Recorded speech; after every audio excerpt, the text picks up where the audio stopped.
On a really cold and miserable day in Scotland, sometimes you just want to go and cozy up by the fire and indoors on your day off. But today on my day off, I'll be working on the Ranger. I'll be replacing the disc brakes and front pads on the Ranger. They're slightly a little bit dodgy, to be honest. They're not the best.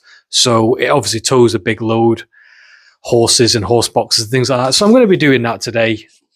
Now, I've had this Draper Jack for about 10 years now, and it's obviously showing its age because it's starting to rust and things like that.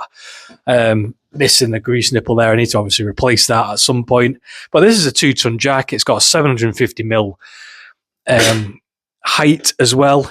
It's a really, really good Jack. If you have the space in your workshop for it, I would highly recommend it. It's quite expensive, but once you've got it, you've got it. You know, this is 10 years old and it still works perfectly fine, and I could see it doing another 10, 20 years. I'm never going to replace it.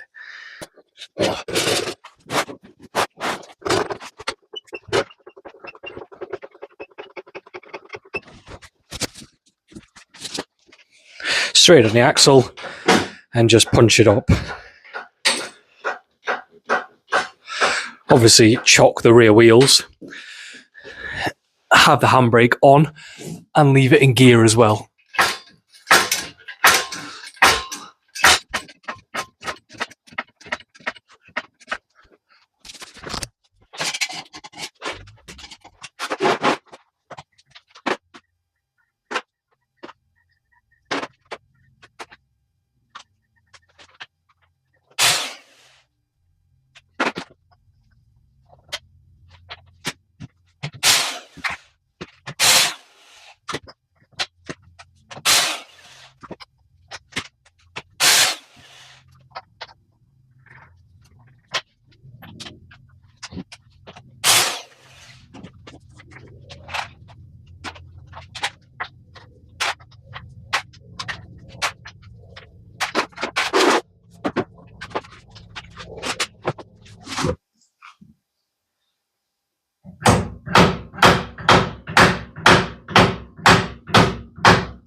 Well, hopefully the other side's not like that. What I had to do was put the spanner flat like that, hammer that on, and then get leverage on top of the spanner like that to pull up. And it's off.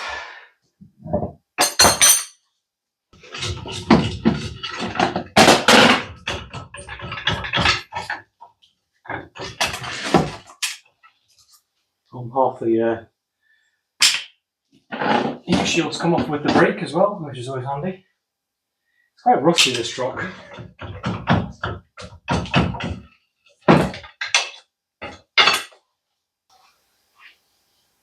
Pads seen better days.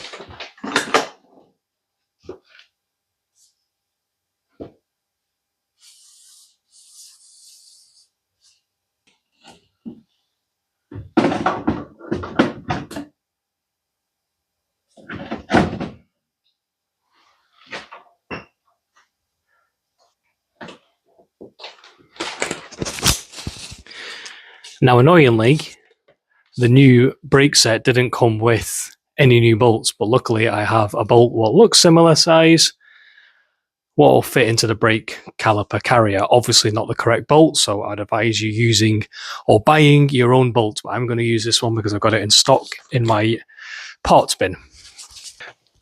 Well, Archimedes did say in the past, give me a lever big enough I could move the earth. If it's good enough for a Greek mathematician and philosopher, then it's good enough for me. I basically used my T-bar with 2 deep extensions, and there wasn't much room for my windy gun, so I couldn't get that in, and basically just cracked it using that.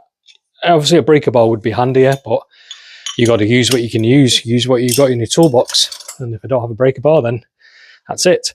Now, it's a bit of a strange size. It was an 18mm, which is really annoying because it took me ages to find an 18mm 1/2 inch. I don't really use it very often on the Land Rover, but obviously Ford, you do.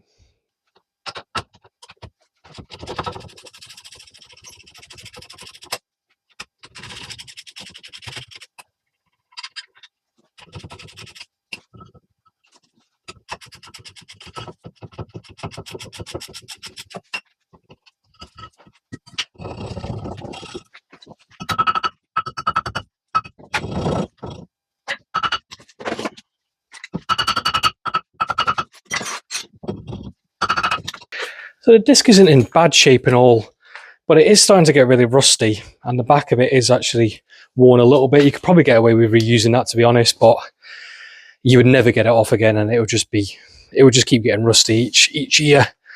So I'm happy to replace this. It wasn't expensive, to be honest. It's about £80 for a set of discs online. Really not bad, considering the price of some car parts. Make sure I can get these brakes off again in, well, I say 5 years, but I don't think this truck will last for another 5 years. I think this may be the last set of front brake discs I put on it, but we'll remain optimistic. You just never know with these trucks, they can just go on forever.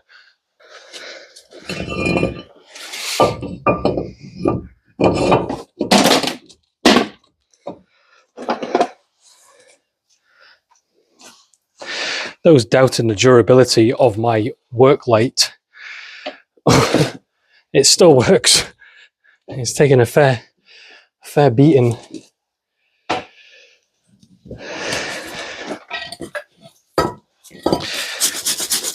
carrier is super rusty. The state of this. Also worth checking that these freely turn. This one does not.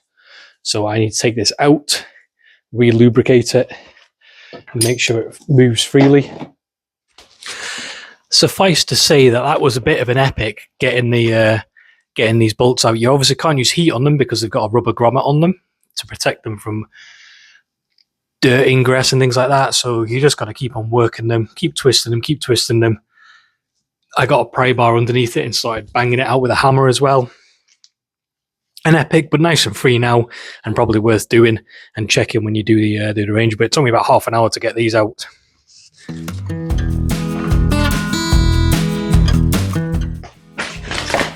little bit of thread lock on the caliper retaining bolts, just a little bit.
Okay, so that's basically this side done now. So I'm going to do the other side. I'm not going to film it because it's basically exactly the same.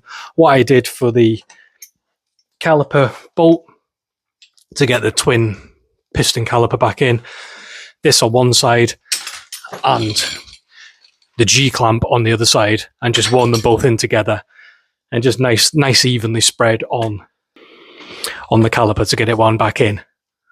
So I hope you found this video kind of helpful or anything like that. It does apply to other vehicles as well. It's not just a Ford Ranger. But I'll see you for the next one.